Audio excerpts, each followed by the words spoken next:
پہلے قعدہ میں درود پڑھ لیا تو کیا حکم ہے؟ 4 رکعت والی نماز میں اگر پہلے قعدہ میں اتحیات کے بعد درود شریف شروع کر دیا اور آدھا درود شریف پڑھنے کے بعد یاد آیا تو کیا سجدہ سہو کرنا واجب ہوگا یا نہیں؟ اقصیٰ صاحبہ راول پنڈی سے۔ دیکھیں، اگر 4 سنت جو غیر موقدہ ہیں یا 4 رکعت نفل پڑھ رہے ہیں تو پھر اتحیات کے بعد پورا درود شریف بھی پڑھ لیں، دعا بھی پڑھ لیں تو بھی سجدہ سہو واجب نہیں ہوتا۔ لیکن اگر 4 سنتیں موقدہ پڑھی جا رہی ہیں یا 3 رکعت وتر پڑھے جا رہے ہیں یا کوئی بھی فرض نماز پڑھی جا رہی ہے تو اس میں 2 رکعت کے بعد کھڑے ہونا تھا اور اتحیات کے بعد درود شریف پڑھ لیا ایسی نماز میں اور تاخیر ہو گئی، تو پھر ان نمازوں میں حکم یہ ہے کہ اللہم صلی علی محمد وعلی آل محمد کما صلیت علی ابراہیم، جو علی ہے نا، ابراہیم سے پہلے علی، اس علی تک اگر کسی نے پڑھ لیا تو سجدہ سہو واجب ہو جائے گا۔ اور اتنی تاخیر پر سجدہ سہو اس لیے واجب ہوگا کہ اس بارے میں کوئی حدیث تو نہیں ہے کہ کتنی تاخیر پر واجب ہوتا ہے،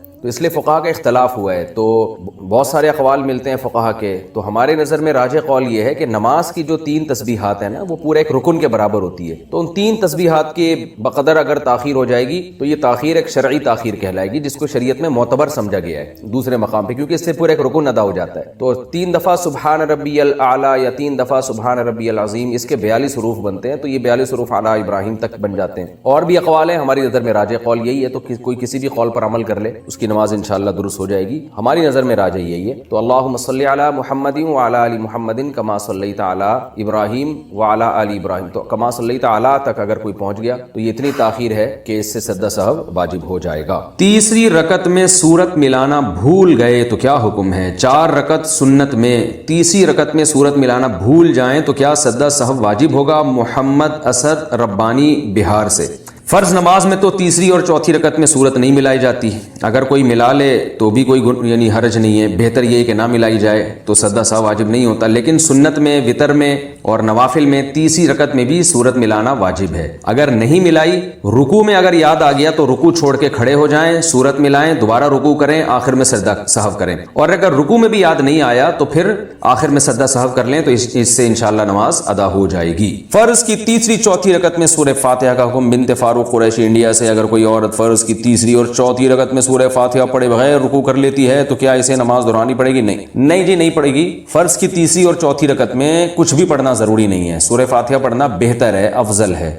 اتنی دیر کھڑے رہے نا جتنی دیر میں 3 دفعہ سبحان ربی الاعلی کہا جاتا ہے تو قیام کا فرض ادا ہو جائے گا، لیکن افضل یہ ہے کہ سورہ فاتحہ پڑھی جائے۔ 4 رکعت میں 2 رکعت پر سلام پھیر لیا تو کتنی رکعتیں دہرائیں؟ اگر کوئی 4 رکعت فرض کی نیت باندھے اور 2 رکعت کے بعد سلام پھیر دے تو اسے نماز دوبارہ پوری پڑھنی ہوگی یا صرف 2 رکعت کی نیت باندھ کر مکمل کر لے؟ کاشف صاحب نے اتر پردیش سے پوچھا ہے، یو پی سے، ہمارے آبائی علاقے سے۔ جناب کاشف صاحب، 4 رکعت فرض میں اگر آپ نے 2 رکعتوں کے بعد سلام پھیر لیا، ابھی سینہ آپ کا قبلے سے پھرا نہیں ہے اور آپ نے کسی سے بات چیت کی نہیں ہے، آپ نے صرف تسبیحات پڑھنا شروع کی ہیں یا اللہم انت السلام پڑھا ہے اور آپ کو یاد آ گیا کہ ارے میری تو 2 رکعتیں باقی ہیں، تو فوراً کھڑے ہو جائیں، دوبارہ نیت نہ باندھیں، بس اللہ اکبر کہہ کے کھڑے ہو کے بقیہ 2 رکعتیں مکمل کر لیں، آپ کی نماز ابھی ٹوٹی نہیں ہے، اور آخر میں آپ سجدہ سہو کر لیں، چاہے دونوں طرف سلام پھیر لیا ہو، پوری مکمل تسبیحات پڑھ لی ہوں۔ ہاں، اگر آپ نے 2 رکعت کے بعد سلام پھیرا اور اس کے بعد آپ اپنی جگہ سے اٹھ گئے، سینہ آپ کا قبلے سے پھر گیا، یا آپ نے گپ شپ شروع کر دی اور بھائی ہیلو ہائے سناؤ بھائی کیا چل رہا ہے آج کل، میں تو نماز میں تھا، حالات کیسے چل رہے ہیں، تو اس طرح کی گپ شپ آپ کی شروع ہو گئی، یا وسیم بھائی بیٹھے ہوئے تھے ان کی خیریت معلوم کر لی آپ نے، تو اب آپ کی نماز ٹوٹ گئی ہے، اب آپ کو دوبارہ ہی کرنی پڑے گی، یہ 2 نفل ہو گئے آپ کے۔ تو اگر بات چیت نہیں کی ہے، سینہ قبلے سے نہیں پھرا ہے، صرف تسبیحات پڑھی ہیں، اس سے کچھ نہیں ہوتا، تو آپ بقیہ 2 رکعتیں اسی طرح مکمل کر لیں۔ مساجد کے اماموں کے ساتھ ایسا بہت ہوتا ہے، میں بھی چونکہ مسجد میں امام ہوں تو ایسا بہت ہوتا ہے، بعض دفعہ 2 کے بعد آدمی سلام پھیر لیتا ہے، بھول جاتا ہے وہ، یا 3 رکعتوں کے بعد کسی نے سلام پھیر لیا، نماز 4 رکعت کی تھی، آپ نے 3 کے بعد پھیر لیا، تو امام پر بھی یہی ہے کہ لوگوں نے پیچھے بتایا نا سبحان اللہ الحمدللہ کہا، تو آپ توڑے نہیں نماز، سلام بے شک آپ نے پھیر لیا ہو، آپ فوراً کھڑے ہو جائیں، کھڑے ہو کر 1 رکعت یا 2 رکعتیں جو باقی ہیں مکمل کریں اور آخر میں سجدہ سہو کریں، اس طرح نماز ادا ہو جائے گی۔ یہ ہے فرض کے بارے میں، اور سنت موقدہ کے بارے میں بھی یہی حکم ہے، اور وتر واجب کے بارے میں بھی یہی حکم ہے۔ جو سنت सुन्नतें गैर मुअक्कदा हैं उनमें यह है कि अगर आपने 4 रकतों की नीयत बांधी थी तो 2 रकत के बाद भी आप सलाम फेर सकते हैं, वो वैसे ही जायज़ है। लिहाजा अगर आपने सलाम फेर दिया तो भी ठीक है, बकिया 2 पढ़ें ठीक है, नहीं पढ़ें तो भी ठीक है, और पढ़नी है तो नहीं दोबारा से शुरू कर दें 2 रकतें। तो उसमें यह नहीं है जो मैंने तफसील बताई। तो उसमें यह है कि 4 रकत की नीयत की तो 2 भी पढ़ सकते हैं आप। ये सुन्नत गैर मुअक्कदा और नवाफिल का मैंने बताया। बाकी सुन्नत मुअक्कदा और वितर और फर्ज का जो वही है जो पहले मैं बता चुका हूँ। बिस्मिल्लाहिर्रहमानिर्रहीम। पहले सवाल है जी मोहम्मद साहब इंडिया, मोहम्मद साहब की तरफ से जो इंडिया से हैं, क्या नमाज में नियत के लिए ये कहना ज़रूरी है कि मैं 4 रकत फ़र्ज़ नमाज पढ़ रहा हूँ, मुँह मेरा काबा शरीफ की तरफ इमाम साहब के पीछे, या दिल में ही पता हो कि आप 4 रकत फ़र्ज़ पढ़ रहे हैं तो ये भी काफ़ी होगा? देखें, ये कि मुँह मेरा काबा शरीफ की तरफ और इस इमाम के पीछे, तो मुँह तो काबा शरीफ की तरफ होता है तो नमाज होती है, इसलिए इसकी नीयत ज़रूरी नहीं है। बाकी ये कि इमाम के पीछे में दिल में इतना इरादा काफ़ी है कि मैं जमात से नमाज पढ़ रहा हूँ, अकेला नहीं पढ़ रहा। बाज़ दफ़ा इंसान सफ़ में खड़ा होता है, अपनी नीयत बांध लेता है, तो दिल में बस इतना इरादा होता ही है। जब आप सफ़ में खड़े हैं तो और क्या करने के लिए खड़े हैं? अपनी नमाज थोड़ी पढ़ने के लिए खड़े हैं। तीसरा मसला ये कि 4 रकत फ़र्ज़ पढ़ रहा हूँ, 2 रकत फ़र्ज़ पढ़ रहा हूँ, ये नीयत लगव है। आप फजर के 2 फ़र्ज़ पढ़ रहे हैं और आप नीयत ये करें मैं 4 पढ़ रहा हूँ, तो भी फजर के 2 ही होंगी, इससे कोई फ़र्क नहीं पड़ेगा, क्योंकि वो अल्लाह की तरफ से पहले से 2 रकत मुतय्यन है। आपके 4 कहने से वो फ़र्क नहीं पड़ेगा। ज़ोहर में आपने ये नियत कर ली कि मैं ज़ोहर की 2 रकत पढ़ रहा हूँ, तो भी नमाज आपकी हो जाएगी, क्योंकि ज़ोहर की 4 रकत होती हैं, 2 होती नहीं है। सफ़र में आपने 2 पढ़नी है, अगर आपने ये नियत कर ली मैं 4 पढ़ रहा हूँ, तो भी 2 ही पढ़नी पड़ेंगी और नमाज हो जाएगी, क्योंकि सफ़र में अल्लाह की तरफ से 2 मुतय्यन है। तो सिर्फ इतनी नियत करनी है कि ज़ोहर है या असर है, क्योंकि ज़ोहर में आपके पास ये भी ऑप्शन था कि आप पिछली कोई क़ज़ा पढ़ लें, ये भी ऑप्शन था कि सुन्नत पढ़ लें, ये भी ऑप्शन था कि फ़र्ज़ पढ़ लें। तो ये 3 ऑप्शन थे आपके पास, तो इनमें से एक को आपने खुद मुतय्यन करना है कि फ़र्ज़ पढ़ रहा हूँ या सुन्नतें। नंबर 2, ज़ोहर पढ़ रहा हूँ या पिछली कोई क़ज़ा पढ़ रहा हूँ। तो जब आपने ये नियत कर ली कि नहीं जी ज़ोहर है, तो 4 रकतें 2 रकतें ये लगव काम हो जाएगा, इसकी ज़रूरत नहीं है। बस इतनी नियत कि ज़ोहर है और फ़र्ज़ है, बस। यानी फ़र्ज़ से मेरी मुराद कि ज़ोहर है, आज की ज़ोहर है, ये भी ज़रूरी नहीं कि फ़र्ज़ है, क्योंकि ज़ोहर तो है ही फ़र्ज़, तो सुन्नत नहीं है। सुन्नतें पढ़ रहे हैं तो दिल में ये नियत हो कि ये ज़ोहर में सुन्नत पढ़ रहा हूँ, मैं फ़र्ज़ नहीं पढ़ रहा, तो बस इतनी काफ़ी है। आजकल नियतों में बहुत ज़्यादा गुलू होने लगा है। पूछता बहुत हूँ मगर अमल नहीं करता। जैसे हज वर्जिश करनी है, जॉगिंग करनी है, रात को पूरी प्लानिंग कर लूंगा मगर हज नहीं, मुझे क्या स्टेप लेना चाहिए, पहला कदम उठाऊं और अमल करूं? मैंने पूरा जुम्मे का बयान इस पे किया है कि डायरी पे लिखना सीखो, जो बातें आपने करनी है एक डायरी पे ले आओ, ये मैंने करना है, और फिर ऐसे ही ले आओ अटरम पटरम। ये नहीं कि तरतीब से लिखना शुरू करो, वरना लिखा ही नहीं। जो करना है ना अपने फ्यूचर में, जो आपकी जरूरत है, वो आप डायरी में डाल दो। यार मुझे ये भी करना है, ये भी करना है, ये भी करना है, ये भी, अटरम पटरम जो कड़पड़ आता है ना लिख दो उस पे। फिर ये एक दिन में नहीं हो जाएगी प्लानिंग, ज़हन में रखना। हो सकता है आधा घंटा 1 घंटा आपको जो आपके दिमाग में वो डायरी में लिखने में ही लग जाए, और कोई प्लानिंग ना हो तो कोई बात नहीं, कल इससे आगे से शुरू कर लेना, समझ रहे हो? फिर आपने क्या करना है, इनमें कौन से काम पहले करने हैं, कौन से, ये तो पूरा टाइम मैनेजमेंट की एक वर्कशॉप होती है, वो टाइम लैंडर वाले करवाते हैं, वो यमीनुद्दीन नाम है ना सुलेमान अहमद साहब के, आजकल जो वो बड़ी जबरदस्त वर्कशॉप करवाते हैं, उसको अटेंड कर लें एक दफा। यमीनुद्दीन इंटरनेट पे सर्च करेंगे आ जाएगी, वो बहुत खानदानी वर्कशॉप करवाते हैं। सुलेमान अहमद साहब करवा रहे हैं, आजकल नहीं करवा रहे मुझे नहीं पता। टाइम लैंडर लिखेंगे ना उस पे LENDER, तो वो यूट्यूब पे उनके वो वर्कशॉप करवाते हैं। उसका खुलासा यही है कि आप डायरियों में चीजें उतारें और दिमाग में ना रखें। फिर आप कहेंगे यार वर्जिश शुरू करनी है, क्यों नहीं हो रही, कब तक छुपोगे पेड़ों की आड़ में, कभी तो मिलोगे लुंडा बाजार में। इसी तरह अगर जिंदगी गुजरी तो एक दिन मर जाओगे, कोलेस्ट्रॉल इतना बढ़ जाएगा, डॉक्टर कहेंगे अब आप भागे ना तो आपके घुटने खराब हो जाएंगे, इतना वजन बढ़ जाएगा, तो उससे पहले भाग लो। तो फिर आप कहेंगे यार ये रुकावट क्या बन रही है, उसको लिखें। रुकावट ये बन रही है, सुबह बहुत सुस्ती होती है, सुबह दिल नहीं चाह रहा होता, तो चलो मगरिब के बाद शुरू कर दो। सुबह जो काम कर सकते हो वो कर लो भाई। सुबह नहीं हो रही ना, फायदेमंद तो सुबह ही है, नहीं हो रही तो जब हो रही है उस टाइम पे कर लो यार। मगरिब या असर के बाद मुझे सुस्ती नहीं होती, असर के बाद कर लूंगा। अच्छा, शैतान फिर यहाँ आके कहता है असर के बाद भी, क्योंकि पोस्ती पना माशाल्लाह पाकिस्तानी कौम आपको पता है, आपने डायरी में लिख दिया भाई सुबह हिम्मत नहीं होती, असर के बाद करूंगा मैं, ये आसान है मेरे लिए। असर के बाद भी नहीं होगी मुझे पता है, असर के बाद भी नहीं होगी। फिर आप असर के बाद कहोगे इससे बेहतर एक समोसा खा लो, चाय पी लो, तो आप प्लानिंग ये करो कि यार असर के बाद भी नहीं हुई, वजह क्या है? वजह ये कि अबे सोचो आप जाके दौड़ोगे पार्क में, तो यार ایسا کرو دوڑیں گے نہیں, پارک میں واکنگ کر لوں گا میں 15 منٹ, یہ تو ہو جائے گا نا. تو یہ لکھ دو کل واکنگ کروں گا, خالی جاگنگ کے تصور سے روح کانپ رہی ہے. تو اب پھر کیا ہوگا پتا ہے, پھر آپ ابے 20 منٹ کون واکنگ کرے گا یار, اس سے بہتر ہے وہ جو میرا دوست آیا ہوا ہے اس کے ساتھ ادھر ہی بیٹھ کے, کیونکہ وہ کون سا واکنگ کے لیے آپ کے ساتھ جائے گا. تو پھر آپ نے کیا کرنا ہے یار, 15 منٹ بھی نہیں ہو رہی نا, ایسا کرو پارک کا ایک چکر لگا کے آ جاؤں گا بس. تو جو ہو رہا ہے نا وہ کر لو, اس کا فائدہ یہ ہوگا کہ اگلے دن آپ کے اندر اس سے زیادہ کی صلاحیت پیدا, بولو میں نے 20 دفعہ تجربہ کیا ہے, میرا جاگنگ کا بالکل دل نہیں چاہ رہا ہوتا تھا بعض دفعہ, بھائی یار سستی ہو رہی ہے, جوتے پہن کے میں نے ارادہ کیا میں جاؤں گا پارک میں نا جاگر پہن کے, گیٹ کو ہاتھ لگا کے آ جاؤں گا بس. آج چونکہ ایسا ہوتا ہے بعض دفعہ موڈ ہی نہیں ہو رہا یار, سستی, اور کوئی وجہ نہیں ہوتی, وہ ویسی سستی انسان کے ساتھ یہ حوال ہوتے ہیں, ہر ایک کے ساتھ ہوتے ہیں. تو میں نے تجربہ کیا ہے, شوز پہن لو بس آپ, اور بولو میں پارک کے گیٹ کو ہاتھ لگا. لیکن جب آدمی وہاں جاتا ہے تو کہتا ہے چکر لگا لو یار, کر لو بھائی, ٹھیک ہے نا. جم کبھی کبھار جانا ہوتا ہے, ہم جاتے بھی نہیں پابندی سے, لیکن جس دن اسکیجول میں ہوتا ہے کہ آج جانا ہے, بہت یہ سب کام نا نوجوانوں کے شروع کے بڑے جوش ہوتے ہیں. میں نے دیکھے بڑے لڑکے آتے ہیں جم جا رہے ہیں اور اسپیڈ بریکر بنا لیا نا بہت سارے یہاں پہ, تو 4-6 دن کے بعد پھر سستی شروع.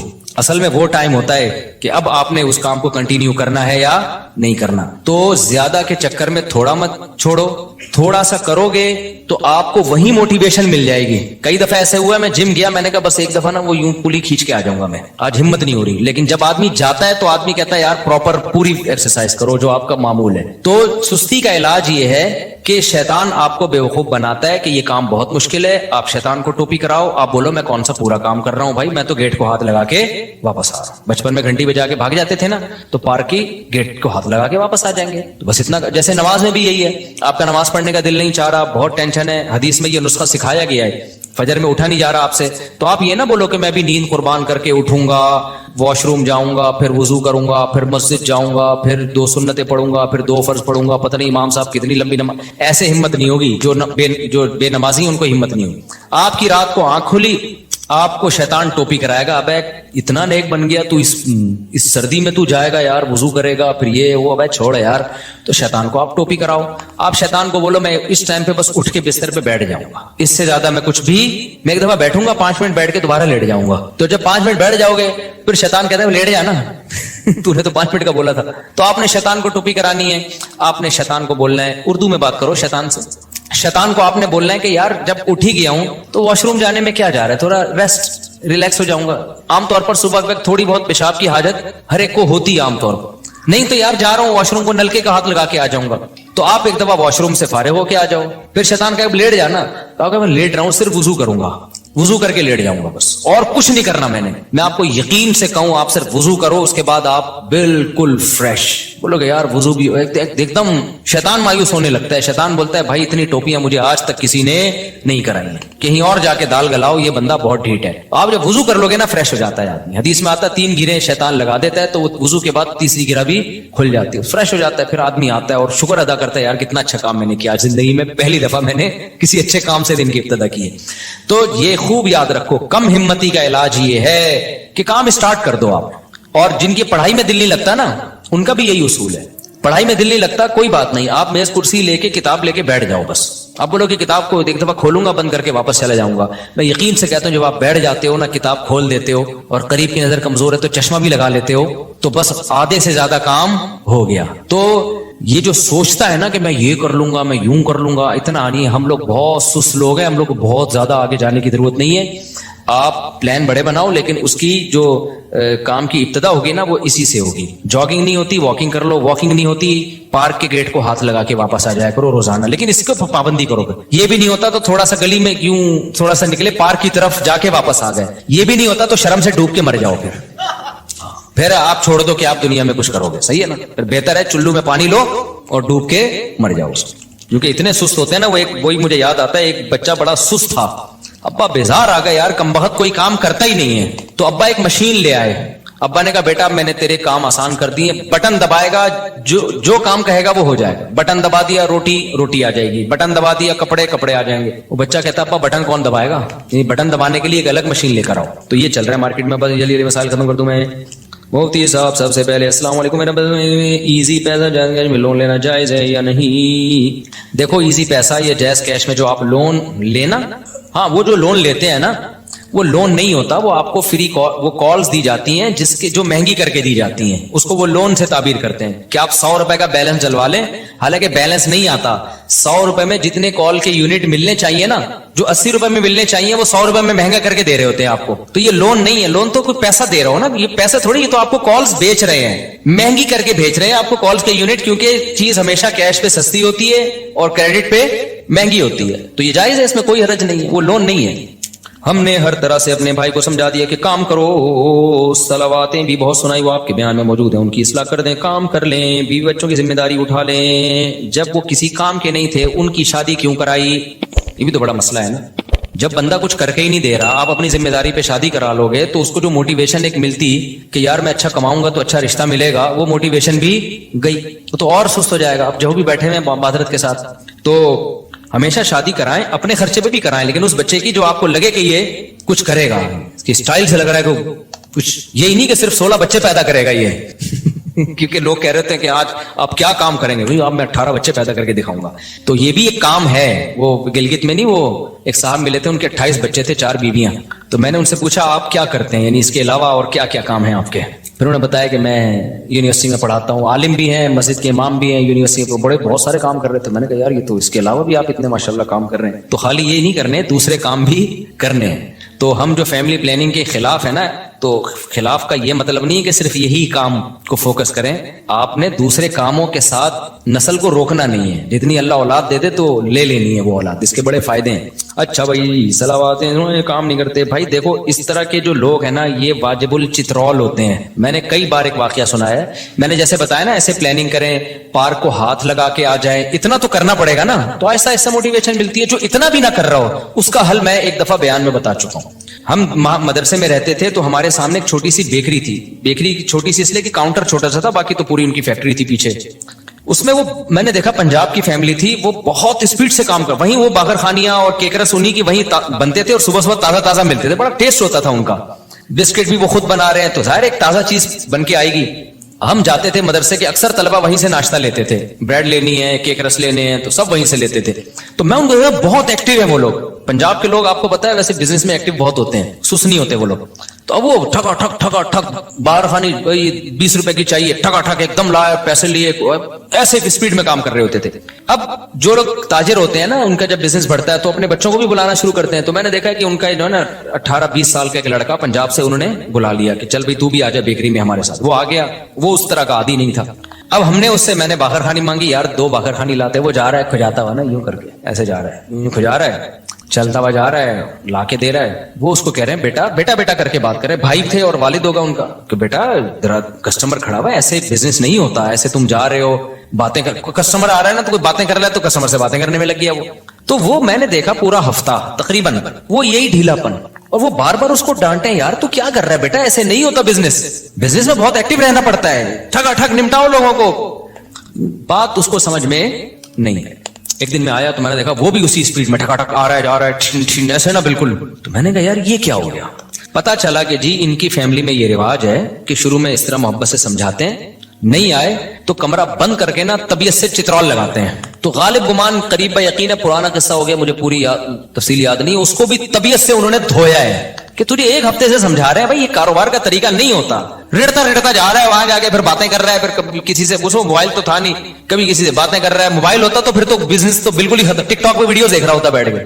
تو وہ طبیعت سے, ان کا رواج خاندان میں, پنجاب میں ہوتا ہے, بھی ہوتا ہے, طبیعت سے دھو دیا نا اس کو, اس کے بعد ٹھگا ٹھگ ٹھگا ٹھگ. تو یہاں کوئی بیٹھے ہوئے بہت معذرت کے ساتھ, تو جو اس طرح کا سست ہونا, تبھی یہ بڑا بھائی اور باپ بہت بڑی نعمت ہے. یہ جو موٹیویشنل اسپیکر سے جو چیز نہیں, اچھا جی یہ موٹیویشنل اسپیکر جو ہوتے ہیں نا, جو بتا رہے ہیں ایکچولی ہم نے اسٹرگل, ان کی بھی پیٹے ہوتے ہیں بچپن میں, ابا نے پیٹا ہوتا ہے ایک دفعہ طبیعت سے تو ٹھیک ہو گئے تھے. تو وہ پٹنے کا واقعہ نہیں بتا رہے ہوتے, یہ بتاتے ہیں ایکچولی ہمیں بھی یہ اسٹرگل کی, ہم نے, قوم سست ہے, اس میں کوئی اسٹرگل والا اس ماحول میں پیدا, میں خود بھی پٹا ہوں, صحیح ہے نا, جو میں آج باتیں کر رہا ہوں بیٹھ کے, میں بھی بڑا سست تھا, کام ہی نہیں ہوتے تھے, سستی, اسکول نہیں آ رہے, ابا لاتے تھے پائپ پکڑ کے کوڑ دیتے تھے, تو 1 ہفتے کے تک الحمدللہ انرجی پیدا ہو جاتی تھی, 1 ہفتے تک ہم بالکل فٹ فاٹ. پھر آہستہ آہستہ ڈھیلا بنا رہا تھا, پھر ابا ایک دم چترول لگا دیا کرتے تھے, کبھی بھائی لگا دیتے تھے. مجھ سے تو ٹی کی ڈنڈی نہیں لکھی جاتی تھی اوپر. میں نے ایک واقعہ سنایا نا, میں انگلش میں ایک ورڈ لکھ رہا ہوں تو اتنی سستی سے لکھتا تھا, سستی असल में बाय नेचर सुस्ती नहीं थी, मुझे खेल कूद का दिल चाहता था, पढ़ाई में सुस्ती थी, मेरा दिल चाहता था उधर भागने दौड़ने में हम लगे, तो मैंने टी लिखा है सुस्ती में, ऊपर का ना वो डंडी नहीं डाली ये वाली, खाली ये वाली डंडी डाली। तो ऐसे मैं लिख रहा हूं और ऊपर से डंडियां छोड़ रहा हूं, तो मुझे याद है एक जोरदार चमाटा आया ना, गैबी चमाटा आया, एकदम मैं हिल गया। तो मेरे बड़े भाई ने लगाया था थप्पड़, उन्होंने बोला यार तुम इतना क्या लिखो, तमीज से तो लिखो, टी की डंडी तो डालो। उसके बाद से आज तक इस वाक्य को, मेरा ख्याल है ये 80s का वाक्य, मैं बहुत छोटा था उसको, 87 या 88 की बात होगी, 88 बहुत वंस अपॉन अ टाइम, इतना पुराना तो मैं लग भी नहीं रहूंगा आपको, तो 88 की बात होगी। उसके बाद से आज तक सब कुछ भूल सकता हूं। जब मैं टी लिख, मेरे भाई भी ये वाक्य भूल गए होंगे, जब भी मैं टी लिखता हूं ना, ऊपर की डंडी आज तक मैंने कभी नहीं छोड़ी। हो सकता है कोई लफ्ज लिख रहा हूं, स्पेलिंग गलत लिख दूं, मैं 2-3 अल्फाबेट ही छोड़ दूं, लेकिन जहां टी आएगा तो पूरा आएगा, उसके ऊपर की डंडी कभी भी। तो कुछ चीजें होती हैं जो घर में बहुत सुस्त हो ना, हिल के नहीं दे रहा हो। आपने मोटिवेशनल स्पीकर भी सुना दिए उसको, सबकी तकरीरें सुना दी, हमारी तकरीर फिर भी तो बेहतरीन है, एक दफा उसको तबीयत से धो डालो, इंशाल्लाह सेट हो जाएगा। लेकिन आजकल बच्चे बदतमीज इतने हो गए हैं, बड़ा भाई डांट दे तो वो आगे से जवाब दे देते हैं, बाप डांट दे तो आगे से जवाब दे देते हैं। तो इस बदतमीजी वाले माहौल में तो फिर तरबियत नहीं हो सकती भाई। इसलिए कहते हैं पहले बच्चों को तमीज सिखाओ, बाद में बाकी चीजें सिखाओ। हर तरह भाई को समझाया, वो भाई बेचारा अल्लाह खैर करे। आपने पिछले जुमे में कहा था मैं पहले खुद को स्टेबल करने का हदफ बनाओ, फिर बाद में माँ बाप को हज करवाना, अगर ऐसा करेंगे तो इस साल हज का सीजन चला जाएगा, तो चला जाए भाई। एक साहब ने मुझसे पूछा कि मेरे पास पैसे नहीं है, तो मैं हदफ एक विजन बना रहा हूं कि माँ बाप को हज कराऊं। उनको मैंने कहा था आप गलत चीज को विजन बना रहे हो, आप विजन बनाओ कि मैं पहले स्टेबल हो जाऊं, मैं पैसा कमा लूं। तो उसके तरीके, जब पैसा आएगा तो फिर आपने देखना है कि अब आने के बाद क्या क्या करना है। अब क्योंकि अगर आपने हज को विजन बनाया और आपके पास पैसा आया और आपने हज में खर्च कर दिया, तो हो सकता है उससे ज्यादा जरूरी चीजें रह जाएं। कल आप लोगों के सामने भीख मांग रहे हो, हज तो हाजी तो हो गए आप, तो पहले तो एक स्टेबल तो हो जाओ ना। गरीब आदमी पे हज थोड़ी फर्ज है, गरीब आदमी प्लानिंग कर रहा हो हज की, तो प्लानिंग में पहले ये देखना है कि अल अहम फल अहम, हज है हर एक पे फर्ज। अगर हर एक पे फर्ज होता ना फिर आप बनाते, या जिन पे फर्ज हो गया वो तो जरूर प्लानिंग करें हज की, लेकिन जिन पे हज फर्ज ही नहीं है। हमारे एक जानने वाले हैं, गरीब आदमी, मुझे पता है, बेचारे की थोड़ी सी तनख्वाह है और अभी उसकी उम्र है आगे तरक्की करने की। उसने इतने साल पैसे जमा करके ना उम्रे के पैसे जमा किए, बहुत अच्छा जज्बा था उसका। मैंने कहा देखो आप अभी एक गरीब आदमी हो और आपकी अभी शादी होगी, आपके आगे औलाद होगी, इतनी मुश्किल से आपने पैसा जमा किया, उम्रा करना यकीनन बहुत बड़ी इबादत है, लेकिन जितनी गुंजाइश है उस हिसाब से आप प्लानिंग करो ना। आप तहज्जुद में कुछ फोकस कर लो, आप कुछ सदका खैरात कर लो, उम्रा तो मालदार लोगों का काम है। तो आपकी, मुझे पता था उस बेचारे की महदूद आमदन है, मैंने कहा आपको अल्लाह नियत हो गई ना सवाब दे देगा, ये पैसे किसी कारोबार में लगा दो फिलहाल। आप जब पैसा आएंगे तो हज भी होते रहेंगे, उम्रे भी होते रहेंगे इंशाल्लाह, और जो है वो सरोजा लगा लो तबलीग में ताकि दीन पे कायम रहने की तौफीक मिले। तो उम्रा करने से मैं नहीं रोक रहा आपको, लेकिन मैं रोक रहा हूं ऐसी चीज से। देखो इसकी मिसाल ऐसे, जैसे नबी की खिदमत में एक सहाबी आए सारा माल लेके कि सारा सदका है, आपने मना किया कि सारा सदका मत करो। अब इश्काल हुआ लोगों को, अबू बकर का तो सारा माल कबूल कर लिया। भाई अबू बकर का जो तवक्कुल है वो लेवल और है, और हर एक का लेवल तवक्कुल का अबू बकर जैसा नहीं होता। तो हमारे नबी ने सहाबा को सारा माल सदका करने का हुक्म नहीं दिया, फरमाया अपने घर वालों के लिए रखो, कल मसाइल आ सकते हैं, लोगों के सामने हाथ फैलाने पड़ेंगे। तो अब आपकी अर्निंग बहुत थोड़ी सी थी, आपने इतने पैसे जमा करके उम्रे पे खर्च कर लिए सारे, उसके बाद कल आपके पास हालात ऐसे आ गए, आप लोगों से भीख मांगते फिर रहे हो, तो उम्रा फर्ज तो नहीं है ना। तो इसलिए मैंने उनको मना किया। अब कोई हो सकता है कोई मेरी वो बात को सुन के बोले यार मुफ्ती साहब उम्रे से रोक रहे हैं लोगों को। उम्रे से नहीं रोक रहे, हमें पता है इस बेचारे की अभी कम उम्री है, ये जज्बा इसका अच्छा है, लेकिन इसमें वो फिकी बसीरत नहीं है। कल इसके हालात, कल माँ बाप इतने ताने देते हैं, आज आपके पास पैसे नहीं है तो माँ बाप की आंखों का तारा भी वही है, तहज्जुद में दुआएं भी उस बच्चे के लिए होंगी जो पैसे कमा के ला रहा हो। तो फर्ज होता है ना, फिर तो करना ही करना है। जब फर्ज नहीं है तो नवाफिल पे वो पैसा खर्च करे जिसके पास इजाफी पैसा हो, फिर वो करे। फिर आप हज जब फर्ज हो जाए तो हज तो करना ही करना है। तो जिनके पास कुछ माली गुंजाइश है वो तो हज की प्लानिंग करें। जो खाने को मसाइल चल रहे हैं, गुर्बत महंगाई है, तो फिर हज की प्लानिंग के बजाय आप पैसा कमाने की प्लानिंग कर लो। एक वाकया सुना के ही मैं बात खत्म करता हूं। मुझे याद है हमारे एक दोस्त थे, उनका बीवी से बड़ा झगड़ा चल रहा था। वो मेरे उस्ताद के पास आए, उन्होंने कहा मैं चाहता हूं अपनी बेगम को हज करा दूं ताकि बेगम का मुझ पर, मेरा और बेगम पर एक एहसान हो जाएगा, तो हो सकता है ताल्लुकात अच्छे हो जाएं। उन्होंने कहा भाई अगर ताल्लुकात अच्छे कराने के लिए बेगम को हज करा रहे हो ना, तो हज के बजाय प्रॉपर्टी लेके बेगम को गिफ्ट कर दो, उससे बहुत अच्छे ताल्लुकात हो जाएंगे। इतनी नेक बेगमात आजकल मार्केट में शॉर्ट चल रही हैं ठीक है ना, कि हज करने से वो ज्यादा खुश किससे होगी कि मुझे प्रॉपर्टी मिली। हाँ, इतनी महंगी प्रॉपर्टी के बेगम के पास जाने का, बेगम पे हज फर्ज हो जाए तो वो तो फिर एक अलग बात है ना, फिर तो वो बेगम को वाजिब हो जाएगा कि बेच के हज करे वो, यानी उससे थोड़ी सस्ती हो। तो मैं बैठा था, मैंने कहा इसका हज का अच्छा विजन था, लेकिन कितने बड़े बुजुर्ग उसको रोक किससे रहेंगे, तुम्हारा मकसद क्या है, ताल्लुकात अच्छे कराना ना। तो बेगम को हज करा के आजकल इतने अच्छे वो होते हैं, लेकिन बहुत नेक बेगमें होनी चाहिए उसके लिए, वरना आजकल बेगम कहती है हमें गोल्ड बना के दे दो, हमें कोई प्रॉपर्टी लेके दे दो, तो ताल्लुकात अच्छे इससे होंगे। और जब एकदम अच्छे ताल्लुकात हो जाएंगे ना, फिर हज पे जाओगे तो वहां भी आपके साथ अच्छा गुजारा होगा। अभी फड्डे वैसे ही चल रहे हैं, हज पे ले गया ना तो ये ताल्लुकात, हज पे तो ताल्लुकात इतनी टेंशन होती है और ताल्लुकात खराब होने का खतरा होता है। अरफात के मैदान में और मुज़दलिफा में बड़े मसाइल होते हैं, पैदल चलना पड़ता है। तो मुझे उनकी फिकी बसीरत पे बड़ा रश्क आया कि यार जाहिर परस्त आदमी तो कहेगा हज से रोक रहे हैं, लेकिन अक्लमंद कहेगा भाई ये एक ऐसे काम से रोक रहे हैं जिससे मियां बीवी के ताल्लुकात अच्छे होने के बजाय खराब होने का। हाँ, जिनके पास बहुत ज्यादा, उसके पास महदूद आमदन थी, ज्यादा पैसा नहीं था, लेकिन जिनके पास ज्यादा पैसा है वो जरूर बीवी को हज कराए, उससे ताल्लुकात अच्छे ही होंगे, क्योंकि उनके घर में मसाइल गुर्बत महंगाई के चल रहे हैं, टाइम पे राशन नहीं आ रहा और बातें हो रही है बेगम को हज कराने की। तो वो आलिम को पता था इनके घर में माली वसाइल ज्यादा नहीं है इनके पास, तो अब वो पैसा जमा करके हज करा के ताल्लुकात अच्छे कराना चाह रहे हैं। तो जाहिर है वो तो जब दोबारा हज के बाद आएंगे, जब टमाटर के पैसे नहीं होंगे, सारे तो आपने हज पे लगा दिए, भिंडी के पैसे नहीं होंगे, तो और लड़ाइयां होंगी। बेगम कहेगी हज गया एक तरफ, भाई मुझे खिला भाई तू। तो इसलिए जो महदूद आमदन जिन लोगों की है तो वो ऐसी प्लानिंग ना करें, वो पहले आमदन बढ़ाएं, जब आमदन आ जाएगी तो फिर उसमें कहें कि यार सबसे पहले किसको फोकस करना है, हज को, अल्लाह के घर की ज़ियारत को। मेरे साथ अल्लाह का कितना बड़ा एहसान है, मेरी अब दुनिया में ट्रैवलिंग शुरू हुई, मैंने अल्लाह से दुआ मांगी, अल्लाह सबसे पहला बैरून मुल्क सफर मेरा बैतुल्लाह का हो। तो मेरी एक तमन्ना थी कि सबसे पहला मेरा सफर मुल्क से बाहर हज का सफर होना चाहिए। तो अल्लाह ने वो अल्हम्दुलिल्लाह कबूल की। मैं दुनिया में जहां भी गया हूं सबसे पहला मेरा सफर हुआ हज का, और मैंने ये भी कहा अल्लाह मैंने उम्रा भी नहीं करना, मुझे पहले हज करा, फर्ज पूरा होगा तो फिर मुझे उम्रा करने में भी मजा आएगा, भाई एक जिम्मेदारी पूरी हो गई है। तो अल्लाह ने कहा मेरे पर एहसान हुआ कि मेरा पहला सफर जो मुल्क से बाहर हुआ, वो एक और सफर भी हुआ था, वो ज्यादा डिटेल में नहीं जाऊंगा मैं उसकी। तो जो ऑफिशियली जो सफर होता है ना वो हुआ मेरा, वो हज का सफर हुआ। तो मैंने कहा अब दुनिया में जाऊं, पहली दफा आदमी जाएगा, हाँ भाई मुल्क से बाहर निकले तो अल्लाह के घर की जियारत के लिए। तो मैं लोगों से भी कहता हूं जब आपके पास वसाइल हैं तो भाई सबसे अव्वल दर्जे पे हज को रखो। वसाइल नहीं है तो फिर हज की प्लानिंग बनाते बनाते जो बहुत सारे और भी जरूरी काम है वो आपके रह जाएंगे। हज करके आ जाओगे इतना पैसा इकट्ठा करके, उसके बाद फिर वही माँ बाप बोलेंगे बेटा अब हमारी बीमारी के पैसे हैं नहीं तेरे पास, हमें इलाज कराने को तो तूने हज पे लगा दिए। और हज में भी बाज दफा बीमार हो जाता है इंसान, बूढ़े लोग तो बहुत ज्यादा बीमार होने का खतरा होता है, पर्ची देते हैं मुझसे पूछते हैं, इसलिए मैंने आज इनका जरा डिटेल में जवाब दे दिया है कि आप पैसा कमाने की प्लानिंग कर लें और उसमें ये नियत करें कि जब पैसा आएगा तो फिर मैं हज करूंगा भी, कराऊंगा भी, उम्रे भी करूंगा, ज़कात सदकात भी दूंगा, खैरात भी करूंगा। आने दें, आने से पहले दुकान पकौड़ों की और बातें करोड़ों की अच्छी नहीं लगती हैं बातें।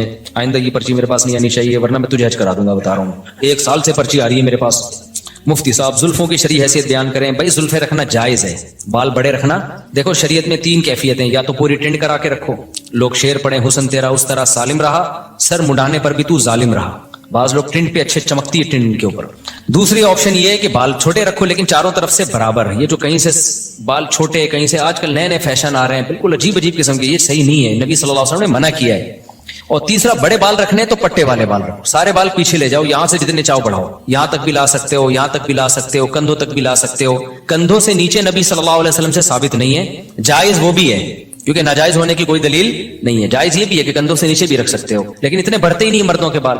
लेकिन बेहतर उलमा कहते हैं कंधों से नीचे ना जाने दो, कंधे हो जाए तो फिर काट दो। तो नबी सल्लल्लाहु अलैहि वसल्लम के बाल यहां तक पहुंचते, जब काटते तो कानों की लौ तक आ जाते, फिर बड़े हो जाते। मुझे बड़े बालों में फायदा ये है कि मैं उम्रा करता हूं ना, 1 इंच बाल काट लेता हूं तो उसमें 10 उम्रे और हो सकते हैं। समझ रहे हैं ना, लोग कहते हैं ये क्या क्या काटे हैं आपने बाल, इसमें तो 10 उम्रे और हो सकते हैं। तो मैं कहता हूं भाई बड़े बाल का एक बड़ा फायदा है। तो जो जिनके छोटे बाल होते हैं उनको सर मुड़ाना पड़ता है। तो पहली दफा जब हमने हज किया, उम्रे किए, तो सर मुड़ाने की सुन्नत जिंदा कर ली। अब हमने कहा चलो अब कसर भी जायज है। कसर का मतलब बाल कटवाना। तो आप बड़े बाल रख सकते हैं, शरीयत में जायज है, जितने चाहें बड़े रखें, लेकिन बेहतर यह है कि कंधों से ज्यादा नीचे ना जाने दें। जाने दे तो भी ठीक है। अच्छा, आजकल लड़कों ने बालों में चुटिया बनाई हुई होती है पीछे, इस पर भी लोग एतराज कर रहे होते हैं, चुटिया बना के घूम रहे हैं, तो ये भी जायज है। फुकाहा ने सदियों पहले मसला लिखा है कि औरत अगर चुटिया बना के गुस्ल करेगी तो गुस्ल हो जाएगा, चुटिया खोलने की जरूरत नहीं है। किसी मर्द के बड़े बाल हो और उसने बालों को जोड़ा बनाया हुआ हो तो वो अगर फर्ज गुस्ल करेगा तो उसको वो जोड़े को खोलना पड़ेगा। तो बनाना जायज था, तभी तो उलमा ने लिखा ना। तो अगर आपके बड़े बाल हो गए हैं, मेरे तो अब रहे नहीं बाल, 4 शादियों की वजह से ना थोड़े से रह गए। इस उम्र में ये भी गनीमत है। मेरे तो जब आप अगर 10 साल पहले बाल देख लेते, बहुत ही घने बाल और यहां तक पहुंचे हुए थे। تو 4 की वजह से नहीं, उम्र का भी एक दखल होता है इसमें। तो जितने बड़े बाल रख लो आप, लेकिन बेहतर क्या है, कानों की लौ तक लाओ, जब यहां तक आ जाए तो फिर काट के छोटे कर दो, इस तरह से। तो हर जायज काम करने का नहीं होता। आपको जो सूट, असल में अल्लाह ताला चाहते हैं, जीनत को पसंद करते हैं। हदीस में आता है इन्नल्लाह जमीलुन युहिब्बुल जमाल, अल्लाह जमील है, जमाल को पसंद करता है। तो जो आप पे सूट कर रहा है वो काम करो। शरीयत ने खामखा की पाबंदियां नहीं लगाई हैं। जो आपको अच्छा लग रहा है वो काम करो यार, बस देखने में अच्छे लगो आप। मैं आड़े तिरछे बाल ना काट दो कि यहाँ से वो जो चूहा नहीं होता कांटों वाला, वो बाल यूं उठे हुए होते हैं और यहाँ से गंजे हुए होते हैं, ये सब जायज नहीं है। तो नॉर्मली जो आप पे जो लिए अच्छा लग रहा है वो रखो भाई। अच्छा भाई, मुफ्ती साहब अगर क्या कहते हैं, सलाम कबूल करने से पहले हाथ या जिस्म पर क्या बनाया हुआ है, टैटू बनाया हुआ हो तो सलाम, इस्लाम अच्छा कबूल करने के बाद इसको क्या मिटाना लाजमी होता है? जी लाजमी होता है, अगर मुमकिन हो। अगर मुमकिन नहीं है तो फिर छोड़ दो। ये टैटू बनवाना हराम है, नाजायज है। नबी सल्लल्लाहु अलैहि वसल्लम की सही हदीस मौजूद है, आपने लानत फरमाई है जिस्म गुदवाने पर। लेकिन अब कर लिया आपने काम, तो तौबा कर लो। अब तौबा कर लो, अब हटवा सकते हो तो हटा दो, नहीं तो छोड़ दो उसको। बस अब जो काम होना था हो गया, रिवर्स नहीं हो सकता वो। मैंने सुना है कि जहां फर्ज अदा करें वहां सुन्नत नहीं हो जाती है। भाई जहां चाहो सुन्नत पढ़ लो, बेहतर है उस जगह से थोड़ा सा हट जाओ। क्या निकाह के बाद जितने दिन रुखसती में ताखीर हो तो क्या हर दिन गुनाह मिलता है? नहीं मिलता भाई, आपकी बीवी है। ड्रॉप शिपिंग में यही होता है, सौदा हो जाता है, डिलीवरी जो बाज़ावा 2 दिन बाद हो रही होती है, 3 दिन बाद। तो ऐसे ही है, निकाह में बेगम आपके नाम हो गई, अब डिलीवरी आप अपनी अंडरस्टैंडिंग से आपकी जब चाहे रख लें आप। क्या ख्याल है? वो आपके पराठों पे डिपेंड करता है कि आप डेली कितने अंडे पराठे हजम करते हैं। तो जो जितने ज्यादा हजम करते हैं वो चाहते हैं जल्द से जल्द डिलीवरी हो, और जो धनिया पुदीने पे चल रहे हैं वो कहते हैं ना ही हो तो बेहतर है। 2-2 साल 3-3 साल पता नहीं बैठते कैसे हैं ये लोग। मैं तो हैरान हूं यार, अल्लाह ने बीवी को इतना अट्रैक्टिव बनाया है, मर्द के लिए, औरत को, कि कैसे 1-1 साल रुखसतियों में ताखीर करते हैं, लेकिन हमारी समझ से बालातर है भाई। तो आदमी का जब जाहिर एक जगह निकाह हो गया, उसकी बीवी बन गई, वो तो अगर मर्द का बच्चा होगा तो हर वक्त खोपड़ी कहां जाएगी? उधर ही घूमेगी यार। मेरी बेगम है, हलाल है मेरे लिए। तो अब ये लोगों के दिलों के हालात तो अल्लाह ही जानता है। तो हमने मेयार मुतय्यन करना है भाई कुरान और सुन्नत से, अल्लाह से। अल्लाह तो कुरान और सुन्नत ही के जरिए बताएगा ना। तो उसमें सबसे पहला मेयार अल्लाह का क्या है? अल्लाह कहता है जो मुशरिक है, जो अल्लाह को नहीं मानते या अल्लाह के साथ शिर्क करते हैं, उनकी जितनी नेकियां हैं, हर वक्त लोगों को खाना खिलाते रहे, लोगों से अच्छे अखलाक से बात करते रहे। तो अल्लाह ने कुरान में फरमाया करामादिन इश्तद्दत बिहिर रीहु फी यौमिन आसिफ। एक राख का पहाड़ होता है ना, पहाड़ राख होती है ना, जो जल के राख हासिल होती है, कितनी लाइट कितनी हल्की होती है वो। उसका पहाड़ हो तो देखने में तो लगेगा बड़ा वजनी, लेकिन आप फूंक मारेंगे वो पहाड़ उड़ जाएगा। तो अल्लाह ने कहा कि तुम चूंकि अपने एंगल से देख रहे हो चीजों को, इसलिए तुम्हें जो मुशरिक और काफिर लोग हैं उनके अमल देखने में बहुत अच्छे लगेंगे। इन्होंने अस्पताल बना दिए, इन्होंने इंसानियत की ऐसी खिदमत की, लेकिन वो वजन में मेरे नजदीक बहुत हल्के हैं। क़यामत के दिन जब उनको तराजू में रखा जाएगा, उनका एक फूंक मारेंगे और वो उड़ जाएंगे। अल्लाह ने ये नहीं कहा कि उनका वजन है ही नहीं, बल्कि अल्लाह ने कहा उनका वजन बहुत हल्का है। वो इस काबिल नहीं है कि उनको बख्शवा दे। हाँ, इस काबिल जरूर है कि अजाब में कमी का जरिया बन जाए, इस काबिल जरूर है कि अजाब में कमी का जरिया, बख्शवा नहीं सकता उनको। और अल्लाह की नजर में जो सबसे बड़ी नेकी है वो क्या है? तौहीद, अल्लाह के वजूद को मानना और अल्लाह को एक समझना। हालांकि इंसानियत की नजर में तो कोई ये बहुत बड़ी नेकी नहीं है। अब यहाँ एक सवाल पैदा होता है कि अल्लाह ने ये एंगल रखा हुआ क्यों है? अल्लाह ताला इस एंगल से देखता क्यों है? यानी ये क्या बात है कि आप अगर मुशरिक हैं, अल्लाह के साथ शिर्क करते हैं, या अल्लाह के वजूद, जैसे मुल्हिद और एथियस्ट लोग खुदा को मानते ही नहीं है, वो कहते हैं है ही नहीं है, सब ऑटोमेटिकली खुद ब खुद सब कुछ चला आ रहा है। सवाल ये पैदा होता है कि फिर ऐसा वजह क्या है? अल्लाह ने इतना मजबूत मौकिफ क्यों रखा हुआ है, जिसको मैं अपनी जबान में मौकिफ कह रहा हूँ। अल्लाह की तरफ मौकिफ का लफ्ज की निस्बत नहीं की जाती, लेकिन आसान लफ्जों में समझाने के लिए कि ऐसा क्यों अल्लाह ने ये नजरिया है कि भाई ये अगर तुम कुफ्र करते हो, अल्लाह के साथ शिर्क करते हो, तो कोई हैसियत तुम्हारे किसी अमल की अल्लाह की नजर में नहीं है। क्यों? देखिए उसकी वही वजह है कि अल्लाह कहता है, हम जब कहते हैं ना ये इंसानों की खिदमत करता है, बहुत अच्छा है, तो अल्लाह कहते हैं सबसे पहले जिसने तुम पर एहसानात किए, जिसने तुम्हें पैदा किया, उसको तुम भूल गए। मैं घर की एक मिसाल देता हूं, अब्बा अम्मा की। आपकी पैदाइश का सबब आपके वालिदैन बने, माँ ने आपको जना, दूध पिलाया, पाला पोसा, आपके अब्बा ने आपकी तालीम पे खर्च किया, आपको घर दिया, एक तवील अरसे तक आप माँ बाप के एहसान में पले रहे, पल पल पल आप माँ बाप के मोहताज थे। जब आप अपने पाँव पे खड़े हो गए, अब आप गरीबों को खाना खिला रहे हो, मिस्कीनों को खाना खिला रहे हो, लोगों के साथ थैंक यू हंस खेल के बात कर रहे हो। अब्बा को लिफ्ट कराने के लिए तैयार हुई। दुनिया तो कहेगी आप बहुत अच्छे हो, लेकिन कोई अक्लमंद होगा ना, ना जो सही एंगल से देखता होगा वो कहेगा इसका क्या फायदा, जो अपने थे उनको आप भूल गए और जो गैर थे उनको आपने अपना बना लिया, बल्कि और ताने मिलेंगे आपको। तो अल्लाह कहता है नहनु अक़रबु इलैहि मिन हब्लिल वरीद हुवा अअलमु बिकुम इज़ अंतुम अजिन्नतुन फी बुतूनि उम्महातिकुम, वो तुम्हें उस वक्त से जानता है जब तुम माँ के पेट में छुपे हुए थे, उस वक्त तुम्हारी माँ तुम्हें नहीं जानती थी, उस वक्त से जानता है। उसी ने पानी के अंदर ऐसे सॉफ्टवेयर इंस्टॉल किए हैं कि माँ के रहम में जाने के बाद उसमें आंख, नाक, कान, दिल, दिमाग, जिगर बनते हैं। ये सारी नेमतें तुम्हें उसने दी हैं। फिर जब तुम्हें दुनिया में लाया तुम्हारी माँ की छाती में उसने दूध के चश्मे जारी कर दिए। फिर माँ को जो ममता दी, बेपनाह मोहब्बत दी, ये भी ऑटोमेटिकली नहीं है। खुदा का इंकार करने वाले हर चीज फितरत पे डाल देते हैं कि नेचर ने ये सिखाया है। भाई ये नेचर तो अंधी बहरी गूंगी है, वो क्या सिखाएगी किसी को? उसके हाथ हैं, उसके पांव हैं, उसकी टांगे हैं, उसके पास स्पीकिंग पावर है जो वो समझाएगी। अल्लाह ने देखो अपने वजूद को साबित करने के लिए ना कैसी कैसी मिसालें दी हैं। हम ये कहते हैं ना माँ की मोहब्बत नेचुरल है, तो सांप में क्यों नहीं है? सांप की मादा अंडे जनती है, अंडे देती है, और जैसे ही बच्चे निकलते हैं खाना, बच्चे सबसे पहले माँ से दूर भागते हैं सांप की मादा के। नहीं आई मेरा ख्याल है बात। अगर ये नेचुरल होता तो सांप की जो बच्चे जब वो जनती है तो उसकी ममता कहां चली जाती है उस वक्त? आप कह सकते हो तो जहरीला जानवर है सांप, तो उसकी नेचर ही यही है कि वो मोहब्बत ही ना करे किसी से। मछलियों को देख लो आप, मैंने तो एक्वेरियम में मछलियां बहुत पाली हैं।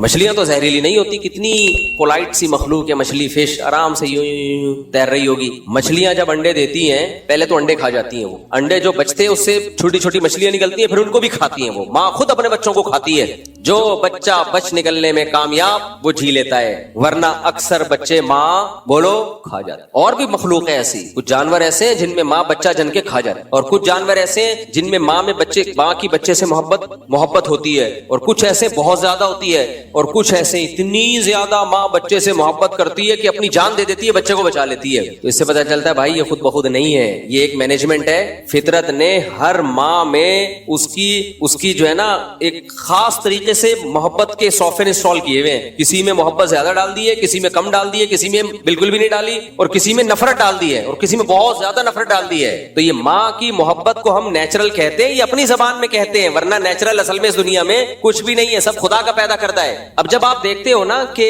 कौन से जानवर हैं जिनके माँ के दिल में, अच्छा कुछ जानवर ऐसे हैं जिनकी माँ तो मोहब्बत करती है, बाप नहीं मोहब्बत करता बच्चों से। जैसे अक्सर जानवरों में बाप के दिल में कोई मोहब्बत होती है बच्चों से। भाई बकरी अपने बच्चे को पालती है, बकरा पालता है जिसके बच्चे हैं, मुझे लग रहा है आप लोग क्या पालता है, मुझे चुप बैठे हैं। बकरी बच्चे को पालती है, बकरा नहीं पालता। गधी गधे को पालती है, गधा नहीं पालता। उसको कोई होश ही नहीं है कि मेरा बच्चा है या पड़ोसियों का बच्चा है, उससे कोई फर्क नहीं। मछलियों में क्या होता है, बच्चे पैदा हुए मछलियां खाना शुरू कर देती है, लेकिन बाज मछलियां ऐसी हैं इतनी मोहब्बत के जो पेड़ है ना, माँ भी पालती है और उस मछली का बाप भी पालता है। तो अगर ये खुद ब खुद हो रहा होता ना तो इसमें इतनी खूबसूरत मैनेजमेंट ना होती। अब साइंसदानों ने जब गौर किया ना कि कौन सी जानवर ऐसा है जिसकी माँ में मोहब्बत बहुत ज्यादा है, किसी में कम है, किसी में माँ और बाप दोनों में है, और किसी में बिल्कुल भी नहीं है, तो देखा कि जिन जानवरों का ग्रोथ रेशो बहुत कम है और वो बहुत कम है, उनमें माँ की ममता बहुत ज्यादा। और कुछ जानवर ऐसे हैं जिनका ग्रोथ रेशो भी कम है और उनमें बच्चों के मरने के चांसेस एनवायरनमेंट और माहौल की वजह से बहुत ज्यादा है, तो उनमें माँ की और बाप की ममता ज्यादा नहीं बल्कि बहुत से भी ज्यादा है। और कुछ जानवर ऐसे हैं जिनकी ग्रोथ रेशो भी कम और वो तूफानी हवाओं में पैदा होते हैं और बेतहाशा उनको तूफान झीलने पड़ते हैं, तो उनमें सिर्फ माँ और बाप की मोहब्बत नहीं, पूरे खानदान की मोहब्बत डाली हुई है। सारा खानदान मिलकर बच्चे को पालता है। ये जो पेंगुइन है, आप इसकी वीडियो से आके देखो। अबे वो पेंगुइन नहीं जो 3 पीस सूट और टाई पहन के वो समंदर के गिर्द घूम रहे होते हैं, 3 पीस सूट और टाई में नहीं, वो जिसको पानी की बिल्ली कहते हैं मेरे ख्याल है उर्दू में, वो 3 पीस। मुझे तो ऐसा लगता है, मैंने देखा है वहां नॉर्वे वगैरह में ना, तो वो 3 जापान में भी बर्फ में होते हैं ना वो, तो वो उन्होंने उनका माहौल बनाया हुआ, सख्त शदीद सर्दी में रहते हैं। तो ये अंटार्कटिका वगैरह में जहां पर बहुत बर्फानी हवाएं, तूफान, तो बच्चा इन तूफानों को नहीं झेल सकता, तो उसके लिए अल्लाह ने मैंने किताब पढ़ी है इस पे, डॉक्यूमेंट्री नहीं देखी, एक साइंटिस्ट की मैंने किताब पढ़ी है, कई साल हो गए, पूरी मुझे याद नहीं है वो, कि कैसे इसकी माँ और बाप दोनों मिलके एक बच्चे को पालते हैं। हम ऐसे 19 को नहीं पाल सकते जैसे वो, सड़ाता रहूंगा मैं, चिढ़ाता रहूंगा, जैसे वो, अल्लाह नजर से बचाए। तो जैसे वो इरशाद भट्टी ने मुझसे पूछा था ना कि आप ये कौम की खिदमत कर रहे हैं, वो भी बेचारा फैमिली प्लानिंग वालों से मुतासिर है ना, कह रहे बहुत अच्छी खिदमत हो रही, बहुत स्टाइल से वो तंज मारे थे उसमें। तो लोग समझते हैं मैं शर्मिंदा हो जाऊंगा, मैं शर्मिंदा हूं, लेकिन इस पे शर्मिंदा हूं कि प्रोग्रेस जितनी होनी चाहिए उतनी है नहीं, फिर मैं शर्मिंदा हूं। जो रिजल्ट होना चाहिए वो है नहीं। 19-20 تو آپ آج کل آپ KPK میں جاؤ آرام سے 19-20 کوئی مسئلہ ہی نہیں. تو خیر تم کتنے ہو؟ 6 بہن. تو تم 19 کہہ رہے ہو ان کو یار. خیر وہ ایک آدمی سے کسی نے پوچھا آپ کے کتنے بچے, آپ کے ابا کیا کرتے ہیں؟ انہوں نے کہا ہم لوگ 28 بہن بھائی ہیں. تو اس نے کہا میں پوچھ رہا ہوں آپ کے ابا کرتے کیا ہیں؟ کہہ رہے میں نے بتایا نا ہم لوگ 28 بہن بھائی ہیں. کہہ رہا میں پوچھ رہا ہوں کرتے کیا ہیں؟ تو کہہ رہے یہ کام نہیں ہے کیا؟ یہ کام. خیر وہ ایک مزاح تھا. تو پینگوئن کو دیکھ لو آپ ڈاکومنٹریز دیکھیں, اس کی کتابیں پڑھیں اس کے بارے میں, گوگل پہ سرچ کریں, کیونکہ جھکڑ ہیں, برفانی طوفان آتے ہیں, اس بچے کو کا سروائیو کرنا بہت مشکل. لیکن اس کے ماں باپ اس بچے کو جننے میں اور پالنے میں اتنی تکلیف اٹھاتے ہیں, ایسے جان جوکھوں میں کھیل کر اس کی ہیلپ کرتے ہیں, اپنے بچے کو پالتے ہیں. اور پھر اس کے بعد باقی خاندان بھی ساتھ دیتا ہے. وہ پورا پریوار جو ہے نا جھنڈ میں جا رہے ہوتے ہیں, چلو جی ماں پیچھے رہ گئی تو دوسری انٹی آتی ہیں اس کو گلے لگا لیتی ہیں. انسانوں میں ایسا نہیں ہے, دوسری انٹی آئیں گی وہ اس کو گلے لگا لیں گے, چل بھائی جب تک تیری ماں نہیں آتی تھوڑی دیر کے لیے برفانی ہواؤں سے میں تجھے بچا لیتی ہوں. لیکن جن جانوروں میں گروتھ ریشو بہت زیادہ ہے, تنادن پیدا ہوتے ہیں, ان میں اللہ اگر ماں کی ممتا رکھ دیتا نا تو ماں تو سارا دن سینکڑوں بچوں کو پال پال کے خود مر جاتی وہ, اور اتنے ہی ان کے گروتھ ریشو ہوتا کہ وہی نسل ہوتی, باقی دنیا میں سب ختم ہو چکے ہو. سانپ کی مادہ ہزاروں انڈے دیتی ہے, اب وہ ہزاروں میں اگر 500 بھی بچ جاتے تو سانپ ہی سانپ ہوتے دنیا میں. اسی طرح مچھلیاں, میں نے ایک فش پالی ہے, وہ ہے کون سی فش ہے, گولڈن فش, موٹی سی, 10,000 انڈے کہتے ہیں ایک وقت میں دیتی ہے وہ. 10 ایسی مچھلیاں ہیں 10,000 انڈے, اور 20 50 ہزار انڈے, پھر ان سے 50 ہزار بچے نکلتے ہیں. اب آپ سوچ لو 50,000 بچے نکلے, وہ 50 کے 50,000 ماں نے پال پوس کے اسکول بھیج کے ٹیوشن فیس لگا کے سارے ویکسین کروا کر اس کو جوان کر دیا. ان 50,000 کی جب شادی ہوگی تو ایک ایک کے 50,000, تو 50,000 کو 50,000 سے ضرب دو تو اکائی دہائی سینکڑا ہزار, 10,000 کیا اکائی دہائی سینکڑا ہزار, 10,000 لاکھ, 10 لاکھ, کروڑ, 10 کروڑ, ارب, تو تقریباً 5 ارب یا 50 ارب, صحیح کیلکولیشن کر لینا گھر بیٹھ کے, 50 ارب تھوڑے دنوں میں ہو جاتا. تو مچھلیاں ہی مچھلیاں ہوتی میرے بھائی, سمندر میں تو پاؤں رکھنے کی بھی جگہ نہیں ہوتی, پھر وہ سب مر جاتی, متعفن پھیلتا. تو اللہ نے کہا اتنے بچے یہ پیدا کر رہی ہے تو ان کی ماں کے دل سے اللہ نے ممتا چھین لی, بولا کھاؤ, جو نکل گیا وہ